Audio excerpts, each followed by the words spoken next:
Matapos ang kanyang state visit sa Brunei, nasa Singapore naman ngayon si Pangulong Ferdinand R. Marcos Jr. para magsilbing keynote speaker sa International Institute for Strategic Studies Shangri-La Dialogue. Ayon po sa Pangulo, pagkakataon na ito para mailatag ang posisyon ng Pilipinas pagdating sa soberanya ng ating teritoryo. Si Kenneth Pasyente sa detalye live. Kenneth?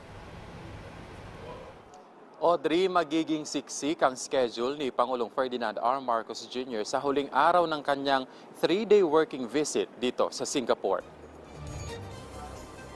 Alas 12 ng tanghali mamaya magsisimula ang serye ng mga pulong ni Pangulong Marcos Jr. Una sa kanyang aktibidad ang meeting kasama si Singapore President Tharman Shanmugaratnam. Susundan niya ng bilateral meeting kasama si Prime Minister Lawrence Wong. Target ng Pangulo na mapagtibay pa ang kooperasyon at relasyon ng Pilipinas at Singapore sa ilalim ng bagong liderato nito.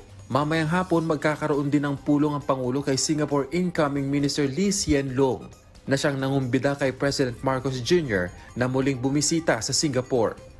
Alas 6 ng gabi ang bilateral meeting ng Pangulo kay Republic of Lithuania Prime Minister Ingrida Simonite. Didiretso ang Pangulo sa highlight ng kanyang working visit, ang pakikibahagi sa International Institute for Strategic Studies o IISS Shangri-La Dialogue 2024. Alas 8 ng gabi ang oras ng kanyang keynote speech kung saan ilalatag ng Pangulo ang posisyon ng bansa sa pagsusulong ng diplomasya pagdating sa soberanya ng teritoryo nito.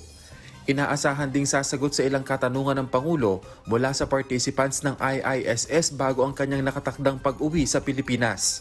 Makikibahagi rin sa Shangri-La Dialogue si Defense Secretary Gilberto Teodoro.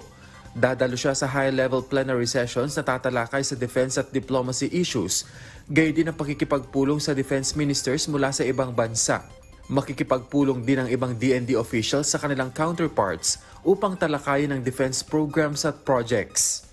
Makakasama rin ng Pangulo si House Speaker Martin Romualdez sa pagdalo sa Shangri-La Dialogue. Mainit na sinalubong si Romualdez ni Singapore Foreign Minister Vivian Balakrishnan kahapon.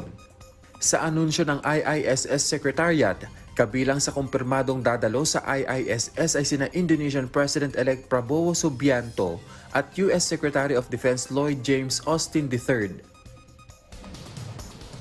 Audrey, ang IISS ay isang think tank organization na nagsisilbing plataforma para mapag-usapan ng mga security at defense issues ng mga bansang dadalo rito, at sinabi na nga ni Pangulong Ferdinand R. Marcos Jr. na malaking bagay ito para sa Pilipinas. At yan na muna ang latest. Balik sa iyo, Audrey.